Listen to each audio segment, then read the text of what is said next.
Another great question. I'd like to know where these questions have come from. Definitely not from my head. So the philosophy of I don't work Fridays and scale is all about having an end goal in mind. And I'm sure when a lot of people, including J.K. Rowling, was writing some of her books and the way she was constructing them, she probably had an end in mind of what she was trying to achieve. And from my perspective, when you set up a business, when you start a business, unless you have an end in mind of what you're looking to achieve, then how do you know which direction to take? One of my favourite quotes is Alice in Wonderland, where she's talking to the Cheshire Cat and she's asking, which way do I go from here? And he says, well, it depends where you're looking to get to.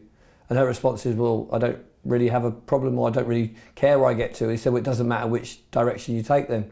And it's the same in business, as we can just constantly go on and on and on, doing what we think is right, but unless we know it's going in that direction we need it to go in, then we just don't know if we're doing the right thing. And every decision we make is based on a gut feel rather than taking us on a journey. I'd rather know that this is what I'm trying to get to, and actually to get to this road sign, this block or whatever, if I just turn left it gets me there quicker, then that's the route I take. So when we started out on this journey writing the book, the key thing was to understand what the end of it was going to be. So we did start with the end in mind. And if you read the first chapter is actually the end, and the last chapter is probably back at the beginning again. So it is a little bit back to front, but that's because I want to get people to go where they want to get to and then work backwards. And that is one of the massive philosophies of the scale model.